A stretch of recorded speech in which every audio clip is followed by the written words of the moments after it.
All right, correct me if I'm wrong. This is Pride Month though, right? And that means the LGBT community is supposed to be celebrating and stuff like that. So I'm surprised to see articles and discussions like this, especially on this month. Let me show you what I'm talking about. Articles like this, for example, by Metro, posted on June 10th, collecting 1,200 quote tweets versus 2,100 likes, so opinions are a bit split, although it seems like more people are agreeing than disagreeing with this. Actually, I did make a little bit of a mistake there. Quick clarification. If we also take a look at the overall comments, 2,647 versus 2,100 likes. That plus the quote tweets. For example, if we click this, you can see it breaks down the quote tweets and retweets. If we go back, it adds them together. This would actually indicate that more people are disagreeing than agreeing with this take, although it's still a little bit close. And so the thread itself basically unpacks the article, again titled "What is White Gay Privilege" by metro.co.uk.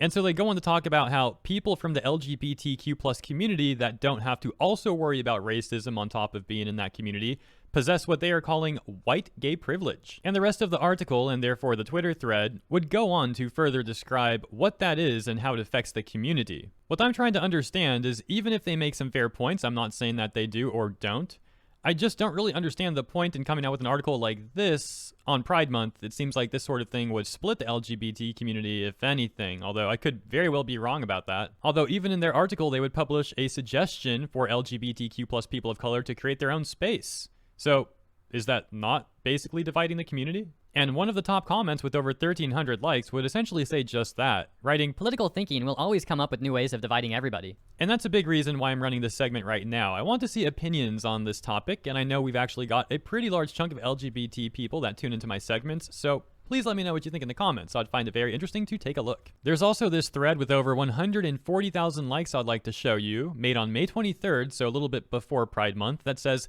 "You are white before you are queer." And I say this with full offense. A cis-het black man is at more risk than a white queer person and such. You can still be queer and oppressed while still being the oppressor due to being white. You can still perpetuate racism. And if you whine about this, congrats. Not only did the concept of intersectionality go over your head, but you are also part of the problem. Address your white privilege if you wish to help black and brown LGBTA people. The immediate response to that reading, "Saying this as a POC, alienating your audience will not help your cause." The most immediate quote retweet also sharing a similar sentiment, reading, "This person sounds insufferable, I'm sorry. People who are oppressed are always strongest together, even if some groups are more oppressed than others." And finally, in an article with over 1,800 likes by Quillette, we have Claire Limon, the founder of Quillette, writing, "Many young people are identifying as LGBTQ+, despite exclusively engaging in heterosexual behavior. These young people also appear to be the highest risk group for poor mental health." By the way, that was posted on June 14th, so just the other day. And once again, I'll say maybe they make some fair points. I'm not saying they do, and I'm not saying they don't.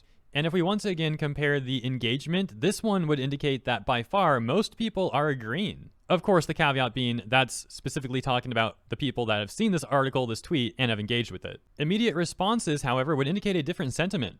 Kat saying, "This article is so aggravating. I couldn't even bring myself to get all the way through it. Other people have no right to say you're not LGBTQ+, just because you appear heterosexual to them." And Kat Bunny saying, "Such BS. Bisexual people being with the opposite sex is literally part of the definition of being bi. It isn't them engaging in heterosexual behavior. NB also exists, and dating them is part of that definition as well. Just because it looks hetero to you doesn't mean it is." And that brings up a whole other topic. I've personally witnessed a lot of hate for bi individuals in the LGBT community, as well as the overt erasure of bi individuals. And on a somewhat related note, I've also seen just overt hate for gay men in the LGBT community as well. So I'm not sure what's going on with all of that. Like, there is literally a compilation someone made of like hundreds of hate comments from LGBT people that's like saying slurs and stuff towards gay people in the LGBT community. I wouldn't be able to show that stuff even if I had it pulled up on my computer right now. It is out there if you want to search for it and take a look though. Anyways, yeah, I'm certainly not an expert on this topic. I just found this stuff interesting because Twitter is deciding to push it to me for some reason, and I don't recall seeing all this sort of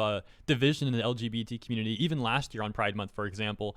So I don't know, is this something new? Although I did mention multiple examples of this stuff also going on for years in other cases. So yeah, I don't know. Let me know what you think in the comments. Thank you for tuning in. I'll see you there. And I'll also say one more thing at the end.